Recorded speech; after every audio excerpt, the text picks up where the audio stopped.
Living in New York on a fixed income, it is tough. The property taxes are a huge burden, and it just feels like every single year, those costs keep going up and up. But what if I told you that there's a safety valve built right into the New York tax code? It's designed to help when your housing costs start to feel like too much. It's officially called the Real Property Tax Credit. But we're going to break down how this circuit breaker can put some money back in your pocket. So here's what we're going to cover today. First, we'll talk about what this budget breaker really is. Then, we are going to dive deep into this really critical $18,000 income cliff. After that, we'll get into the very different rules for renters versus homeowners.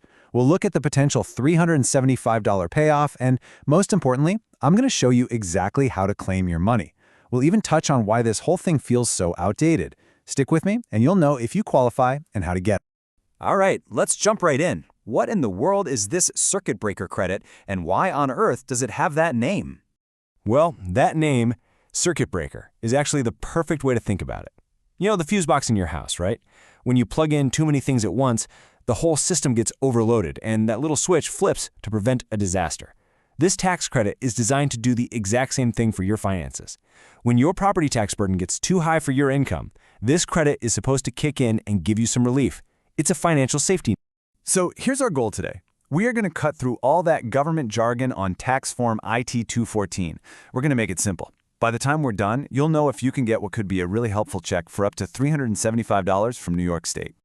Okay, before we get into any of the other details, there's one major hurdle we have to talk about first. This is the big one. Think of it as the very first gate you have to get through to even have a chance at qualifying. And here it is, the magic number. To qualify for this credit, your household gross income has to be $18,000 or less for the year. But wait, stop right there, because what New York State considers income is almost definitely not what you think it is. You see, there's a huge difference between the income on your federal tax return and what New York looks at. We all know about the AGI, the adjusted gross income. But for this credit, New York uses something called household gross income. And the biggest difference, the one that trips up almost everybody, is Social Security.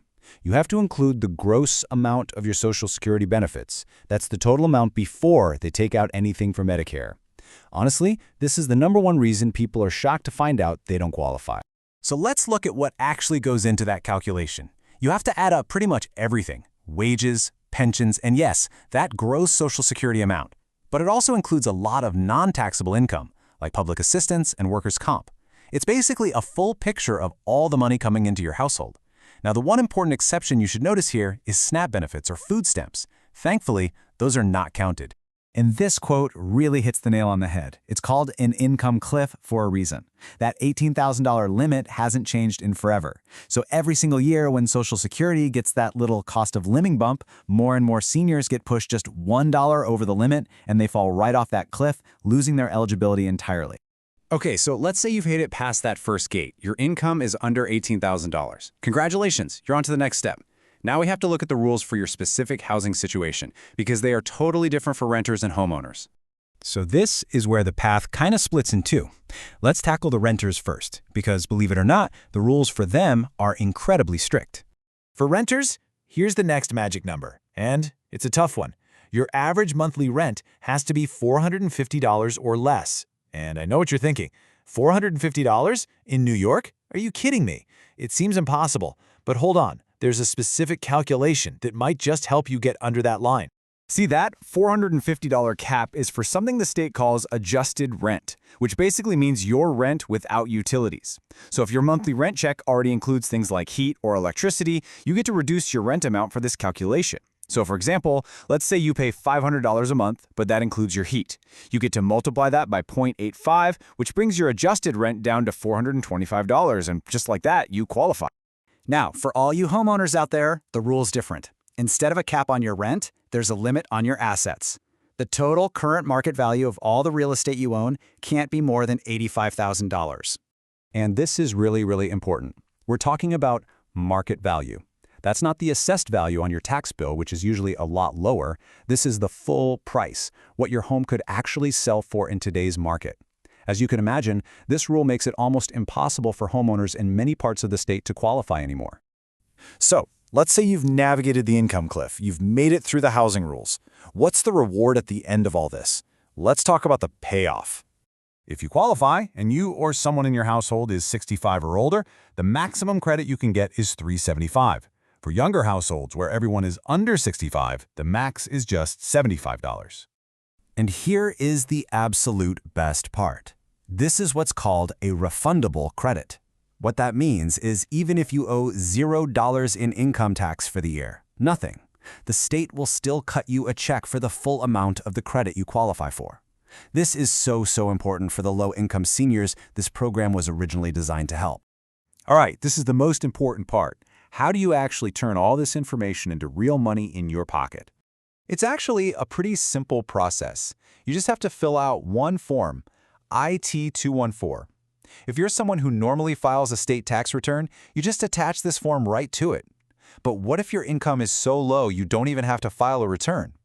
No problem. You can file Form IT-214 all by itself, and the state will just treat it as your claim for a refund.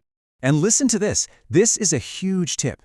If you're just finding out about this credit right now, but you're thinking, hey, I think I was probably eligible last year or the year before, you haven't totally missed out. The law lets you go back and file a claim for up to 3 previous years. This could mean a pretty nice chunk of change, so it is definitely worth looking into. So after all of that, you might be sitting there thinking, wow, why are these rules so incredibly strict? It seems almost impossible to qualify. Well, to understand why, we have to look at the history.